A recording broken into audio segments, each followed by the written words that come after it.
Imagine steering a ship into what looks like a frozen continent instead of an ocean. How can a vessel weighing tens of thousands of tons break through ice up to 3 meters thick without destroying itself?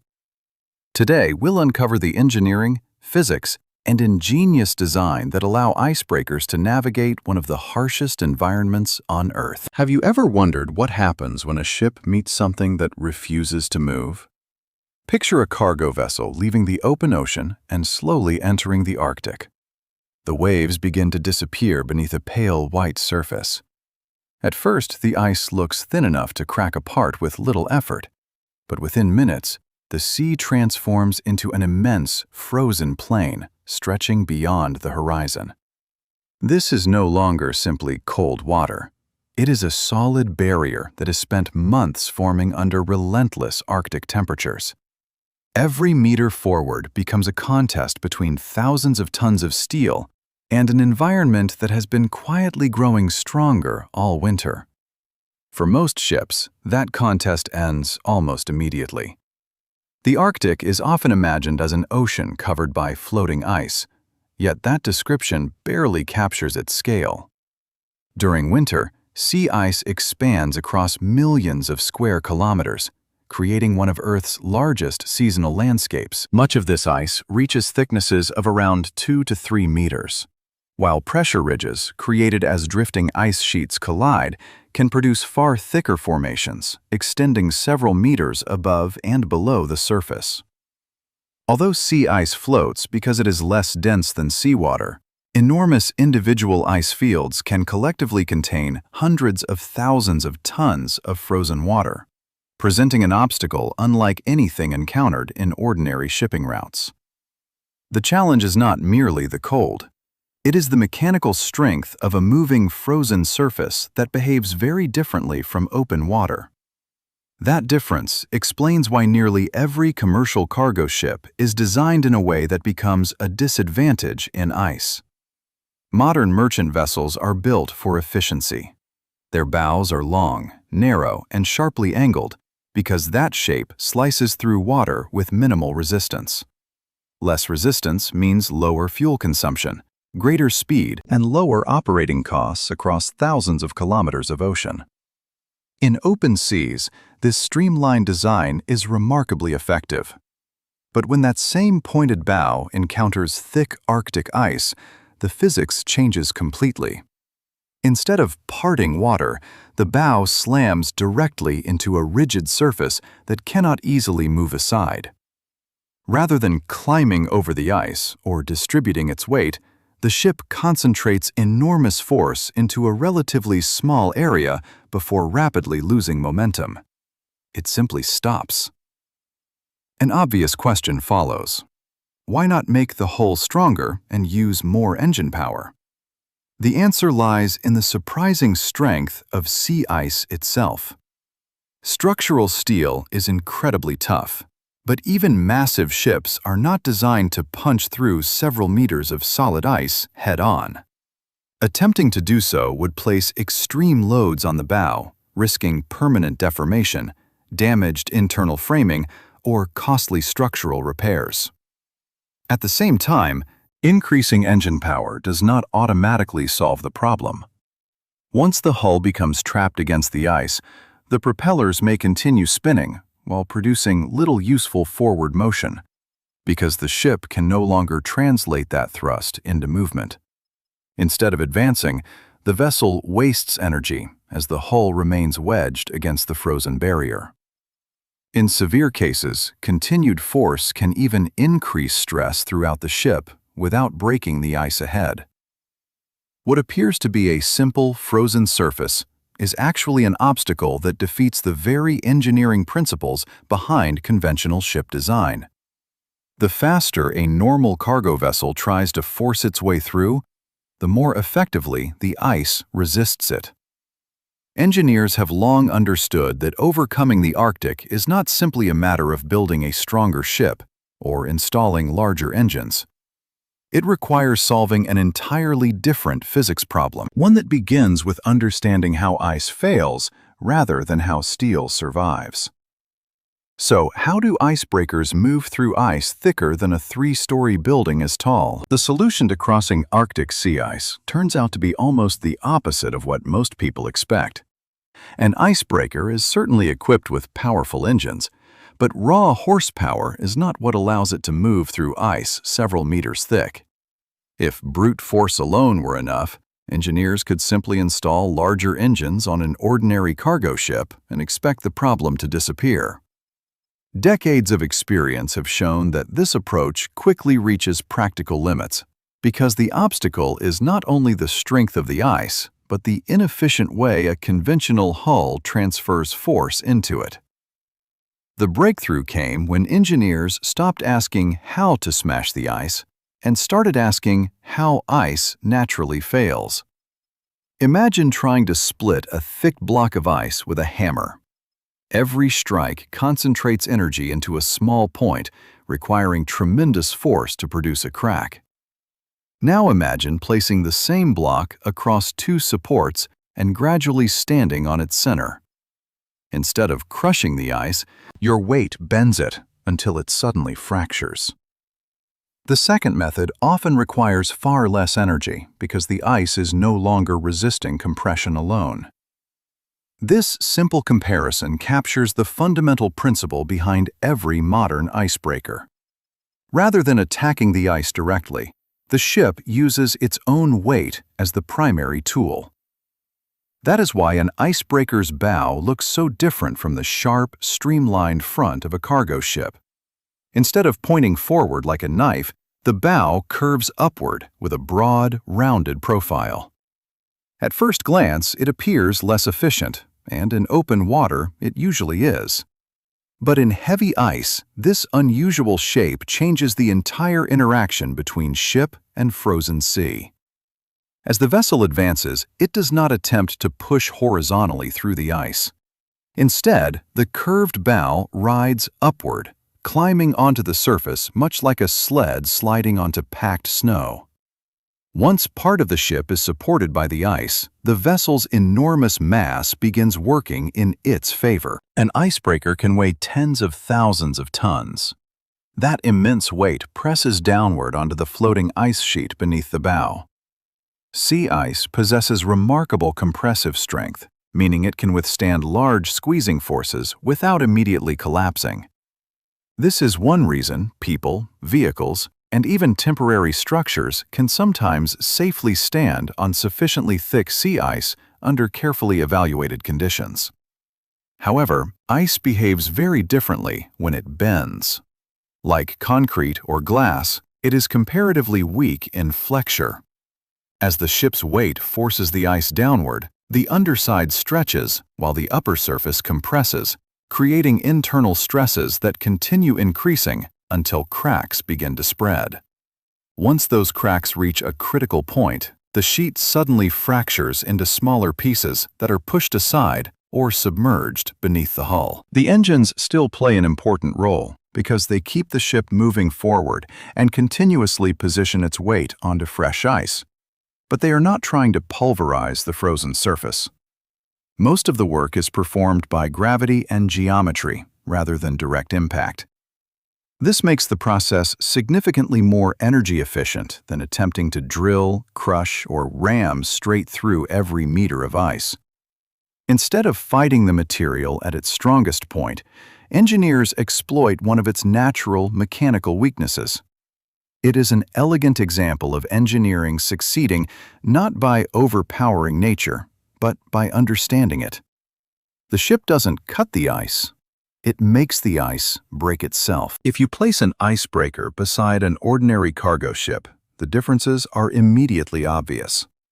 The hull appears wider, the bow is unusually rounded, the stern often looks bulkier, and almost every line seems to ignore the streamlined shapes that dominate commercial shipping. None of these features are accidents or stylistic choices. Every part of the vessel has been engineered around one reality. Ice behaves differently from water. A cargo ship spends nearly all of its time trying to reduce resistance from a liquid. An icebreaker must survive repeated collisions with a moving solid. That single difference changes almost every design decision. The hull itself is one of the first clues.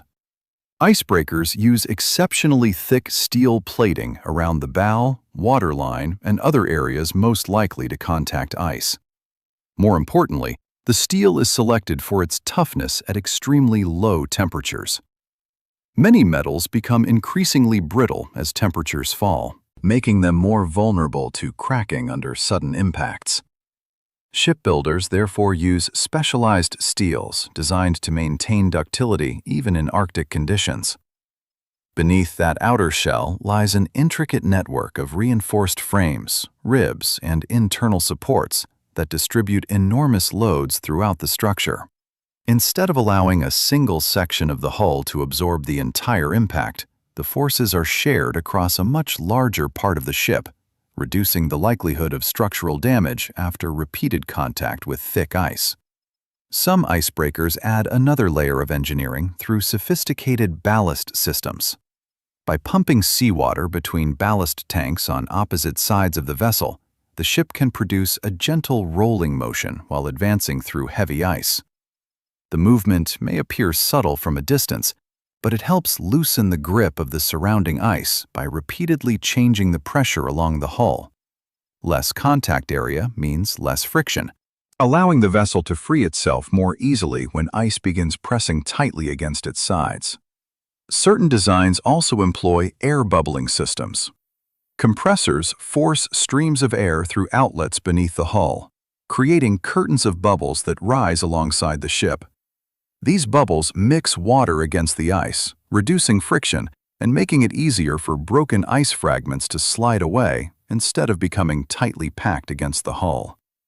The effect is not that the bubbles melt the ice in any meaningful way, but that they improve the mechanical conditions under which the vessel continues moving. The propulsion system is equally specialized. Icebreakers generally use large-diameter propellers that rotate more slowly than those found on many conventional ships. Larger blades, moving at lower rotational speeds, generate tremendous thrust while reducing the likelihood of cavitation, a phenomenon in which rapidly forming and collapsing vapor bubbles can damage propeller surfaces and reduce efficiency. Slow, powerful thrust is far more valuable in heavy ice than high rotational speed. This requirement explains why most modern icebreakers rely on diesel-electric propulsion. Instead of connecting diesel engines directly to the propeller shafts, the engines generate electricity that powers electric motors.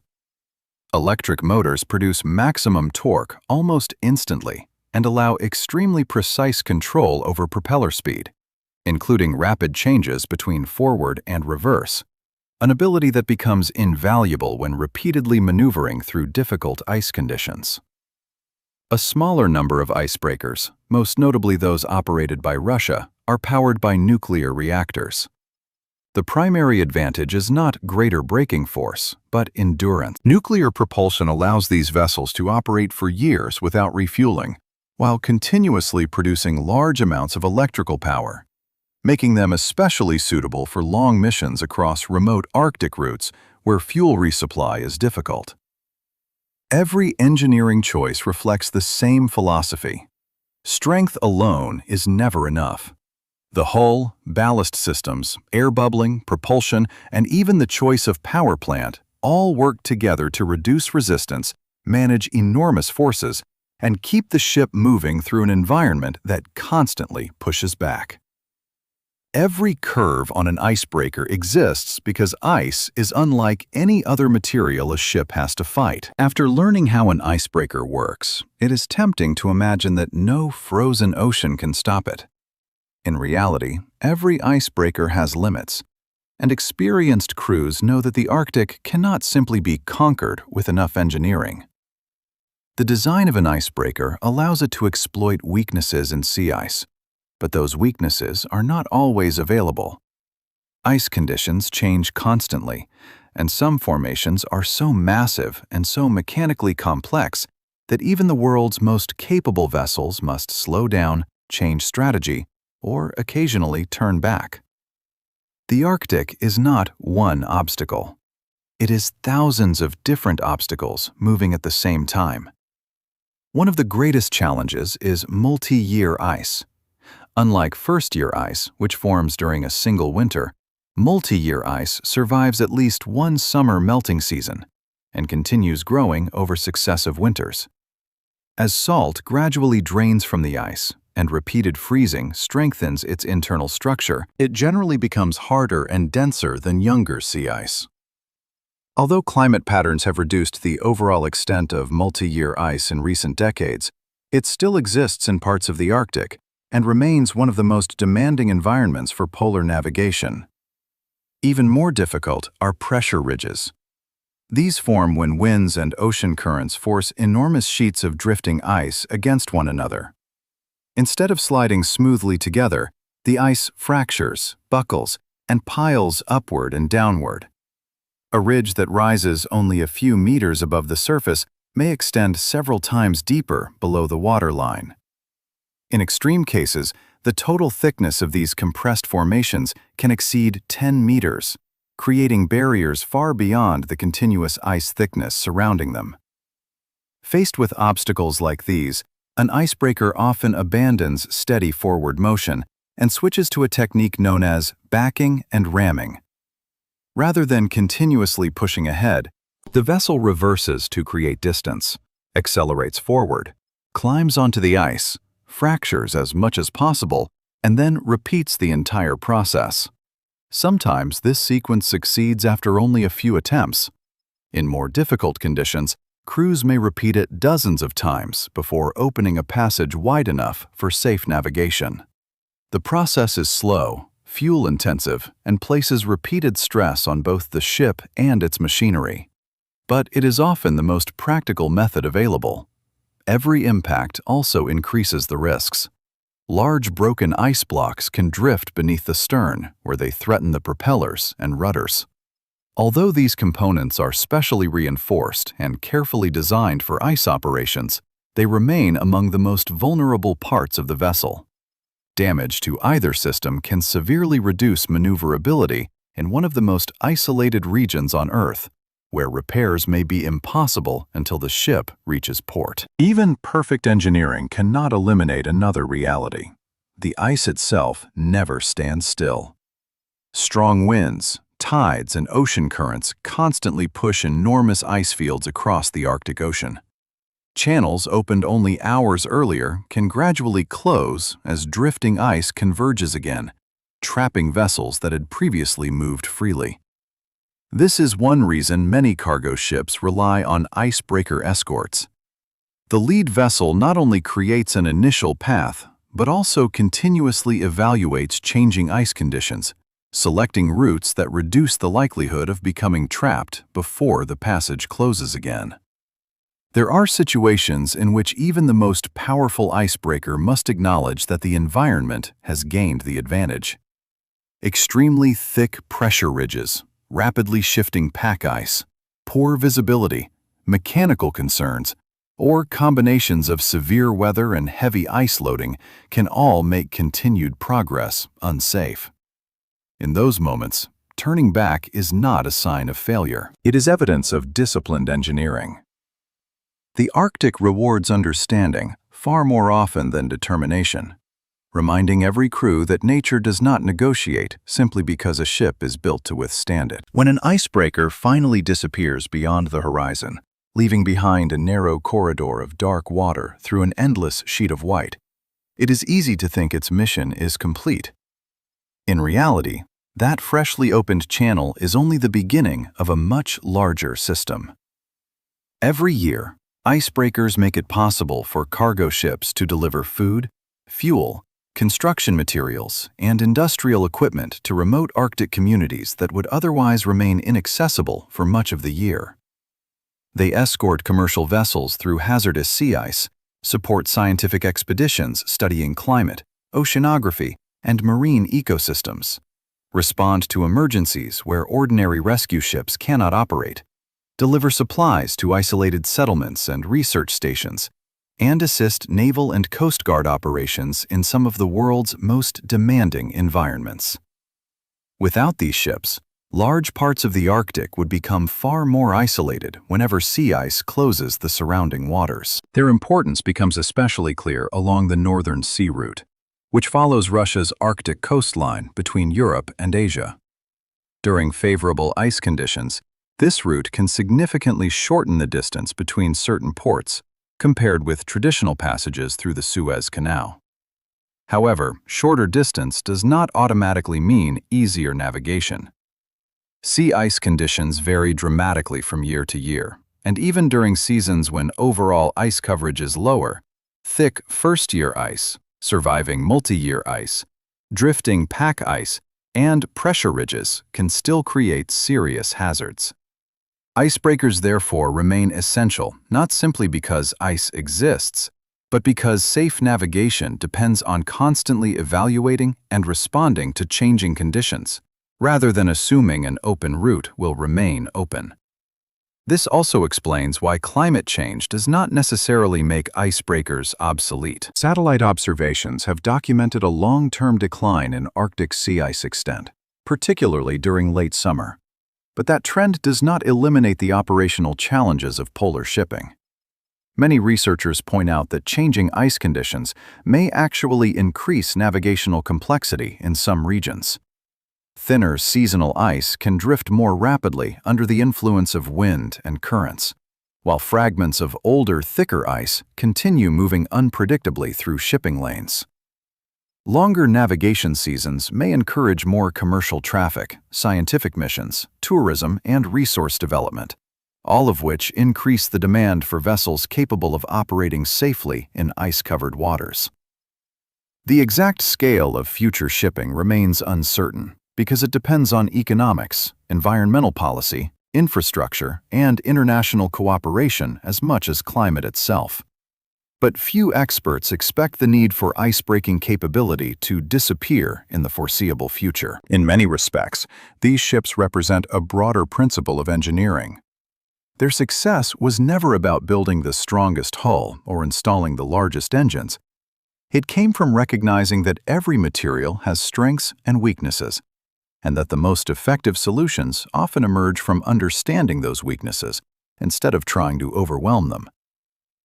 The remarkable thing isn't that humans built ships capable of breaking 3 meters of solid ice. It's that engineers realized they never had to overpower the Arctic. They only had to understand how ice fails. And once they did, one of Earth's harshest environments became just a little more navigable.